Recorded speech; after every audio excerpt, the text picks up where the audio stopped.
Singapura, sebuah negara kota yang kecil, bahkan terbilang mungil, dengan populasi lebih dari 5 juta jiwa dan luas wilayah hampir 730 km persegi, menyimpan kekuatan militer yang signifikan, yang bahkan dibandingkan dengan Israel. Meskipun kecil, Singapura harus dengan cermat mengelola hubungan eksternalnya karena ukurannya dan lokasinya yang strategis. Tanpa banyak diketahui, negara ini memiliki persenjataan yang lengkap, mungkin sebagai persiapan menghadapi potensi ancaman. Pertanyaan yang muncul, dan akan dianalisis melalui video ini dengan pendekatan hipotetis, adalah, mungkinkah Singapura terlibat dalam peperangan? Terletak di lokasi yang strategis namun minim sumber daya alam dan wilayah, Singapura menghadapi berbagai tantangan geopolitik yang sangat memengaruhi kebijakan dan strategi keamanannya. Awalnya, Singapura menjalin hubungan dekat dengan Inggris, tetapi selama Perang Dunia II, negara ini jatuh di bawah pendudukan Jepang yang brutal antara tahun 1942 dan 1945. Invasi pasukan Kekaisaran Jepang hanya dalam 6 hari menandai kekalahan militer Inggris terburuk dalam sejarah. Lebih dari 80.000 warga sipil Singapura dan tawanan perang sekutu tewas di bawah pemerintahan Jepang akibat kelaparan, penyakit, dan kerja paksa. Pengalaman pahit ini meninggalkan bekas mendalam bagi negara, mendorongnya untuk lebih mandiri dalam menjaga keamanannya. Singapura merupakan koloni Inggris hingga tahun 1959, ketika statusnya berubah menjadi negara otonom di dalam persemakmuran. Pada awal masa setelah penarikan Inggris, Singapura bergabung dengan Federasi Malaya bersama Malaysia, Sarawak, dan Sabah. Namun, seperti lazimnya dalam hubungan internasional, dinamika yang terjadi tidak selalu harmonis. Meskipun persatuan ini awalnya memberikan keuntungan ekonomi bagi Singapura melalui pembentukan pasar bebas bersama yang menghapuskan tarif dan mengurangi pengangguran, permasalahan segera muncul. Ketegangan rasial antara etnis Melayu yang dominan di Federasi dan etnis Tionghoa yang dominan di Singapura mulai meningkat. Ketegangan ini sebenarnya sudah ada sebelumnya, tetapi semakin terlihat jelas dan meningkat drastis hanya dalam setahun. Federasi dibentuk pada tahun 1963, dan pada tahun 1964, ketegangan dan perselisihan internal meningkat. Situasi semakin rumit dengan deklarasi konfrontasi oleh Indonesia terhadap Malaysia, yang diikuti dengan aktivitas militer terhadap negara yang baru terbentuk tersebut. Salah satu insiden penting adalah pengeboman McDonald House di Singapura oleh Komando Indonesia pada Maret tahun 1965, yang menewaskan 3 orang. Indonesia berargumen bahwa Malaysia, atau Federasi Malaysia, adalah negara boneka Inggris, dan keberadaannya hanya akan memperkuat kendali Inggris di wilayah tersebut, mengancam kemerdekaan Indonesia. Mereka juga memanfaatkan ketegangan antara etnis Melayu dan Tionghoa sebagai strategi untuk memecah belah. Konflik ini berdampak negatif pada kondisi ekonomi. Perjanjian pasar bebas bersama tidak dapat diimplementasikan secara efektif karena keterbatasan sumber daya keuangan. Akhirnya, dengan pilihan yang terbatas, Singapura memilih untuk keluar, atau lebih tepatnya, dikeluarkan dari federasi untuk menghindari konflik yang lebih besar. Inilah awal kemerdekaan Singapura pada tahun 1965. Bagaimana hubungan Singapura dengan negara-negara tetangganya setelah itu? Jawabannya kompleks. Setelah berpisah dari Malaysia, pemerintah Malaysia sempat berupaya mengendalikan Singapura melalui kekuatan militer, ekonomi, dan pasokan air. Hal ini mendorong Singapura untuk membangun pertahanannya sendiri, diversifikasi ekonomi, dan mengamankan pasokan airnya. Meskipun Singapura berupaya membangun kerjasama yang saling menguntungkan, Malaysia tetap memandang tetangganya yang kecil dengan curiga. Menurut Lee Kuan Yew dalam bukunya From Third World to First, Malaysia cenderung meremehkan kemajuan Singapura meskipun ukurannya kecil. Meskipun hubungan kedua negara membaik seiring waktu, beberapa isu seperti kendali wilayah udara dan persaingan ekonomi masih menjadi sumber ketegangan. Di sisi lain, Indonesia pada awalnya menunjukkan sikap yang kurang bersahabat, meskipun tidak memiliki klaim teritorial atas Singapura. Untungnya, kepentingan ekonomi yang signifikan antara kedua negara akhirnya mengungguli perbedaan-perbedaan tersebut. Mungkin Anda bertanya-tanya mengapa hubungan Indonesia dan Singapura kurang harmonis. Hal ini dapat ditelusuri kembali ke era konfrontasi yang telah disebutkan sebelumnya. Pasca konfrontasi, Indonesia menginginkan Singapura mengendalikan aktivitas komunis Tionghoa di wilayahnya. Tujuannya adalah mencegah penyebaran ideologi tersebut ke Malaysia, yang dianggap sebagai konspirasi terhadap kedua pemerintah. Apakah Indonesia terlalu paranoid? Mungkin iya, mungkin juga tidak. Namun, pada saat yang sama, Singapura juga menjalin hubungan yang sangat dekat dan bermitra dengan Tiongkok, yang tentu saja menimbulkan kekhawatiran. Pada periode yang sama, Amerika Serikat juga hadir dalam dinamika regional, dan Singapura menjadi sekutu penting bagi AS. Singapura, yang sering dianggap netral atau oportunistik, memiliki hubungan baik dengan Tiongkok dan Amerika Serikat. Faktanya, Singapura telah memperkuat hubungan pertahanannya dengan AS, yang merupakan pemasok utama berbagai peralatan canggih yang diimpor oleh negara kota ini. Dalam banyak hal, Singapura dapat berfungsi sebagai tempat netral untuk pertemuan dan negosiasi antara pejabat dari Tiongkok, Taiwan, dan Amerika Serikat. Negara ini bersahabat dengan Tiongkok dan AS, dan tidak memilih pihak di antara keduanya. Sebaliknya, Singapura memilih untuk menerapkan strategi lingkaran pertemanan yang tumpang tindih, seperti yang diungkapkan oleh Vivian Balakrishnan. Strategi ini terbukti efektif sejauh ini. Bahkan ketika konflik antara Ukraina dan Rusia meletus, dengan Tiongkok dan AS berada di pihak yang berlawanan, Singapura mengambil langkah untuk mencegah hubungan keduanya memburuk. Di saat yang bersamaan, negara netral ini membangun salah satu kekuatan militer terkuat yang pernah ada. Perhatikan saja, Singapura, negara kecil dengan hanya 5,5 juta penduduk, memiliki salah satu anggaran militer per kapita tertinggi di dunia. Pada tahun 2022, belanja pertahanannya mencapai $1.966 per orang. Sebagai perbandingan, Israel, yang dikenal dengan kekuatan militernya, menghabiskan $2.723 per orang untuk menghadapi konflik berkelanjutan dengan Hamas. Perbedaannya hanya sedikit di atas $600.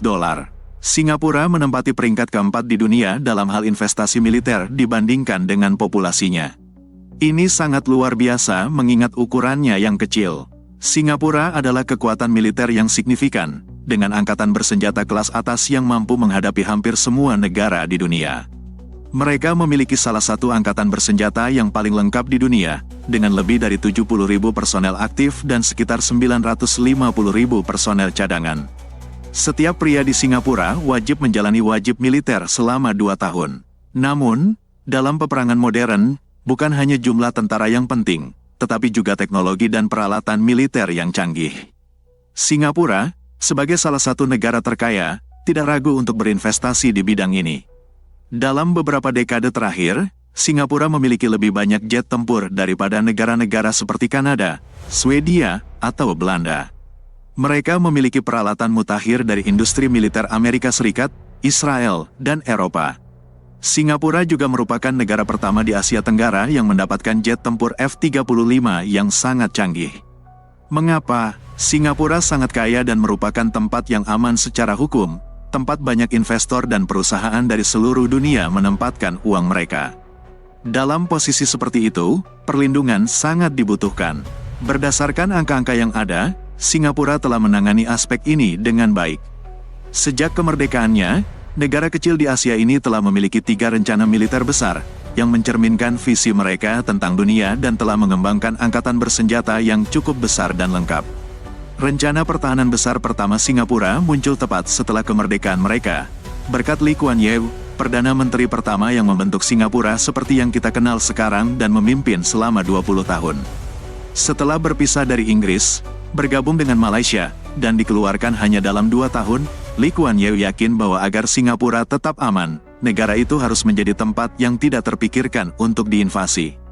Tujuannya adalah membuat invasi ke tempat ini sangat mahal dalam hal uang, nyawa, dan sumber daya militer sehingga tidak ada negara lain yang berani memikirkannya.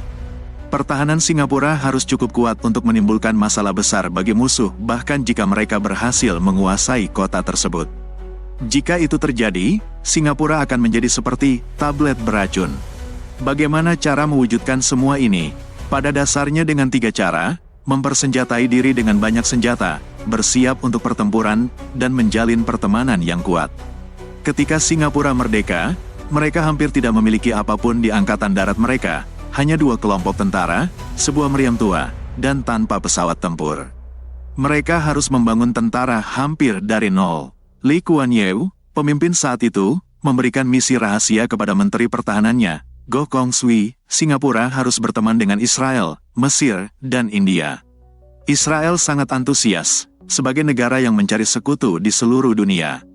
Tidak hanya Israel menjadi salah satu yang pertama menyambut Singapura, tetapi pada Oktober tahun 1965, hanya 2 bulan setelah Singapura mendeklarasikan kemerdekaan, militer Israel sudah membantu mendirikan angkatan bersenjata negara baru ini. Rencana militer kedua Singapura adalah tentang mendapatkan angkatan darat modern. Mereka menjadi pelanggan besar peralatan militer dari AS, Israel, dan Eropa, menjadikan mereka sangat berpengaruh.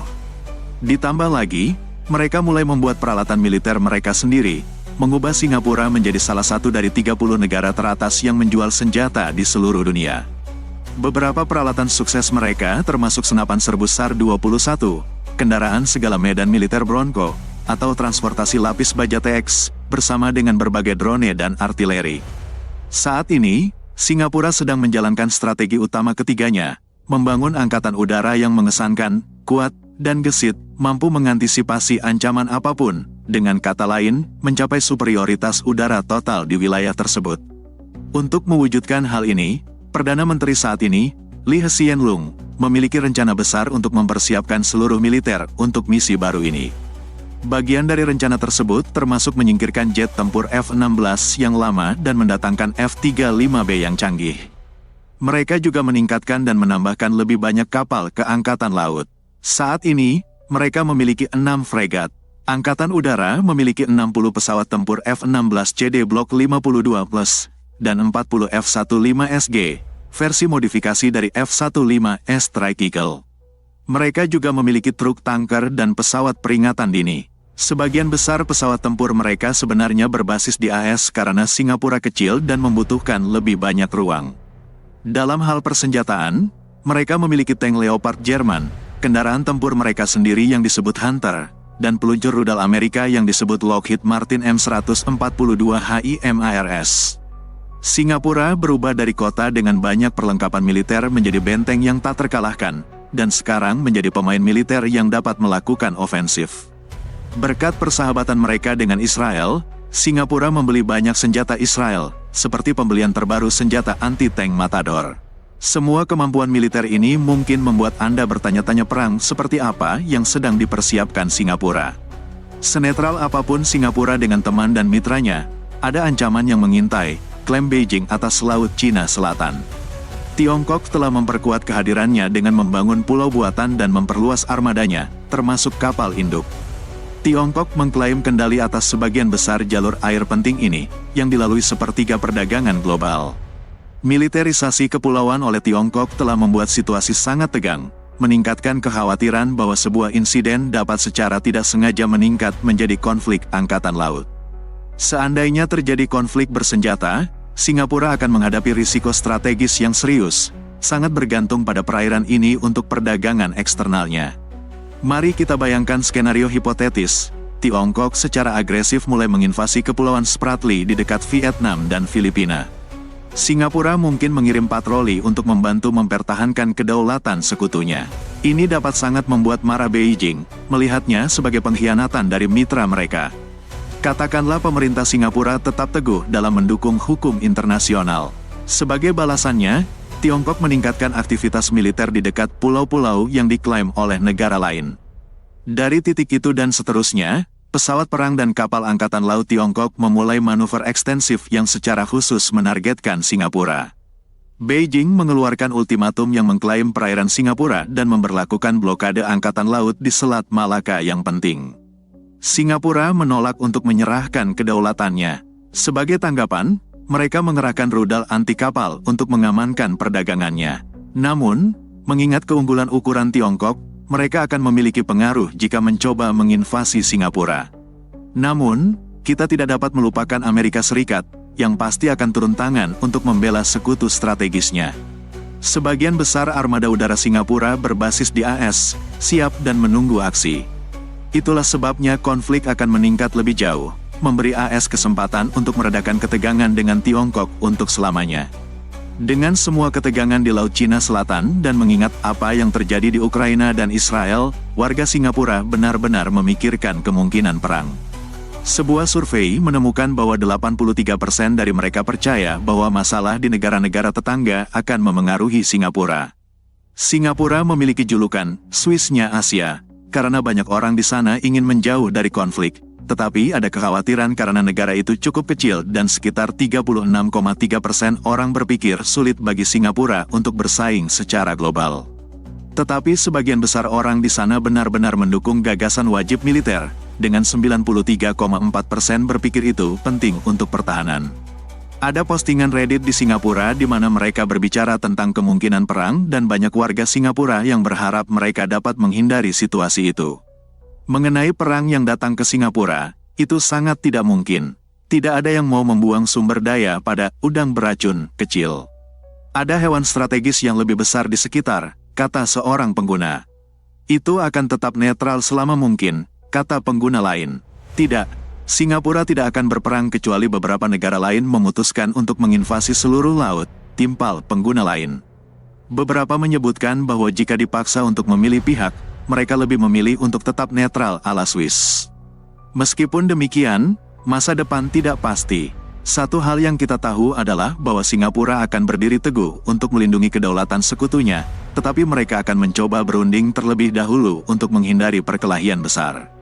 Jika situasinya memanas, pertahanan mereka yang kuat akan memberi mereka awal yang baik, tetapi jika berubah menjadi perang habis-habisan dengan Tiongkok, hasilnya akan bergantung pada keterlibatan negara-negara kuat lainnya dan apakah Tiongkok bersedia membayar harga yang mahal untuk mengendalikan Laut Cina Selatan.